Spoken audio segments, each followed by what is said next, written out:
斗剧中呀，可真是各种反派层出不穷，毒辣的、阴险的、痴情的、骄纵的，真是什么样的都有。唯有这励志型的反派，才能让人感受到努力生活的气息。最典型的励志反派就是《甄嬛传》里的安陵容和《如懿传》中的魏嬿婉，这两位可是从食物链底端慢慢往上爬的女人呀。她们俩在往上走的道路上都 get 到了不少技能，尤其是安小鸟，她每失宠一次，在重新复宠的时候就会多点亮一个技能点，最后加起来一共拥有了4、5个技能，而且还是精通的那种。魏嬿婉虽然差一点，但从宫中基础知识学起，能达到最后的效果也是很棒棒。更别说后来还添加了曲音绕梁技能和舞姿婀娜技能，魏嬿婉的学习能力绝对可以算得上一流。这边的安陵容进宫自带了1技能穿针引线，2技能婉转清音和3技能香水有毒。进宫后2技能得到了淬炼，还学会了冰上飞燕技能，尤其是第2技能淬炼之后，居然激活了4大爷从没收集到的纯元嗓音周边。这种技能强度，我等也只能赞叹一声 nice。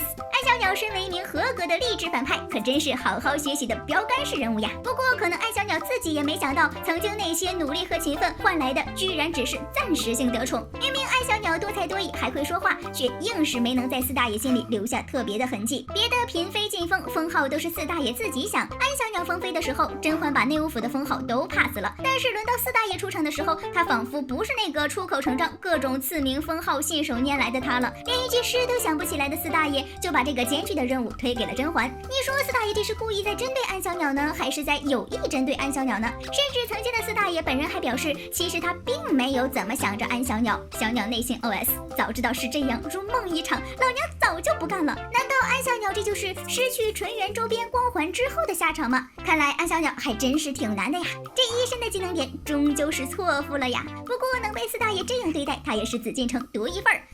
就是不知道这点特殊是不是值得庆祝。小安这边的情况僵持不下，但小魏那边可是进展神速。虽然一开始还没有被扎龙宠幸多久，就因为时有不清，喜迎失宠到来。是我自己没有见识，甜白又不实，连燕窝都做得粗俗。可他凭借不抛弃、不放弃的精神，趁着太后推销庆嫔和白水鸡的时候，给自己创造了一个 solo 舞台，成功献舞的魏嬿婉又重新获宠，之后更是一度勾住了扎龙的心。虽然中间也失宠过，可他的手段层出不穷，牢牢地把自己固定在扎龙的心里。同样是宫斗剧中的过街老鼠，魏嬿婉和安陵容的差别怎么就这么大？其实魏嬿婉和安陵容这俩人的剧本很像，只不过小安没有他下手那么黑。除此之外，在家境方面，进宫之前魏嬿婉还没有家道中落，那个时候她比起安陵容来还是要好一点的。在她进宫成为宫女之后，地位才变得非常卑微。从原生家庭来看，魏嬿婉的妈妈有些重男轻女，一味的从女儿这里索取，然后养活自己和不争气的儿子。隔壁安陵容倒是感受过来自妈妈的爱，只是她没有一个好父亲，所以才导致了她的不幸。从这儿看的话，安陵容简直就是不能生的魏嬿婉呀。但是成为皇上的嫔妃之后，他俩的表现可谓是毫不相同。安陵容在得宠之后也依然自卑，仿佛已经把自卑这2个字和自己的灵魂完美融合。小安呀，好好看看人家隔壁魏嬿婉，明明是宫女上位，但人家得宠之后却硬生生的给自己安排上了华妃娘娘的气势。就冲这种气势，这后宫里的人也不敢在她失宠的时候对她怎么样。说来说去，到底还是安陵容过于自卑了。但凡她能跟魏嬿婉学学，也不至于后来成了嫔都还能被欺负。除了自卑，安陵容和魏嬿婉最大的区别，大概就是这颗勇敢的心了吧。在魏嬿婉认为如懿也在坑她的时候，她果断地选择了另起炉灶。虽说是因为当时魏嬿婉和金玉妍不和，她是实在没得选，可她也没有因此而犹豫过，一副完全不怕和如懿或者金玉妍 battle 的样子。可隔壁安陵容在发现甄嬛对她并没有特别好的时候，就选择跟着宜修一起来坑人。在安陵容知道宜修不可能让自己生孩子的时候，也没有选择自己独立出来单干。其实，在安陵容最得宠的那段时间，她完全可以自己经营一个小团队，趁着自己受宠，赶紧招兵买马，巩固自己的地位，这样在表面上仍然可以继续敷衍甄嬛。而那个时候，安小鸟还没有彻底归为宜修的势力，也不会因为这个举动就得罪他。小鸟可能是觉得自己不能行，所以没有独立的勇气。殊不知，正是他的这番操作，才导致自己后来的路越走越窄，只能依附于宜修，成为一颗听话的棋子，每天只能兢兢业业地为集团老总打工。安小鸟真是没想到，当初没能鼓起的那点勇气，真是害惨了他自己。如果魏嬿婉和安陵容调换一下，会发生什么？虽然同为励志反派，隔壁魏嬿婉明显就比安小鸟得宠，不仅宠幸多，孩子多，就连最后的魏粉也比安小鸟高出一大截，甚至小魏还是心地生母呢，和小安差的确实有点多。不过一开始的魏嬿婉连宫里的摆件之类的都分不清，这可比安陵容差劲多了呀。可为啥她就这么受宠呢？第一个主要问题就是颜值水平不同。在《甄嬛传》中，曾经就有人说安陵容的长相不够出挑，反正放在花团锦簇的后宫确实是不算出挑。而《如懿传》中的魏嬿婉在设定里应该是长得和如懿有些相似，小脸蛋儿呢也还是挺好看的。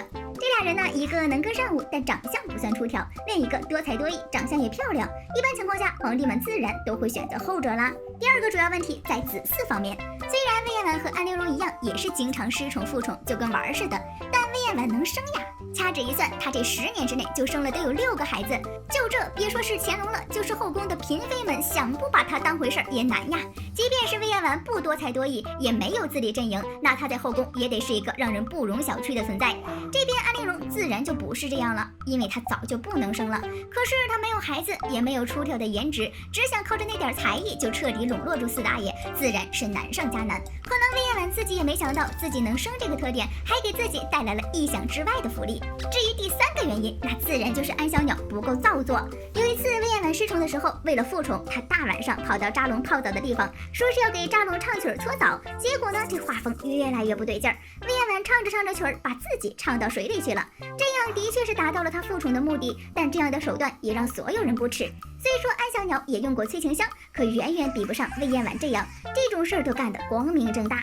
然而魏嬿婉这种略带颜色的操作只是刚刚才开始而已，后来小魏各种骚操作，简直都要惊掉后宫一众嫔妃的下巴，什么献酒呀、挑女人呀，还有那惊世骇俗的周上作乐呀，全都出自魏嬿婉之手。退到50米开外的安小鸟表示：“甄嬛快看，你儿子后宫里有脏东西呀！”还有这最重要的第4个原因，就是安小鸟和魏嬿婉在后宫遇到的人不同。当初小安在后宫遇到的都是谁呀？有深藏不露的皇后宜修，嚣张有权势的华妃，和情志双钩的甄嬛。魏嬿婉呢是黑心皇后兰花，挑拨离间的金玉妍，以及那个自己不想宫斗还拦着海兰的继后如懿。当时安小鸟在的那个后宫，大家都是真心实意来宫斗的。后来魏嬿婉的这个后宫，大家都是凭实力来搞笑的。安小鸟这边宜修步步为营的时候，魏嬿婉那边的兰花还在越俎代庖。甄嬛在绝地反击的时候，如懿在体验去冷宫旅游。这边还在用尽心机干掉自己敌人的时候，那边心机最重的人不知道什么时候忽然变成了扎龙。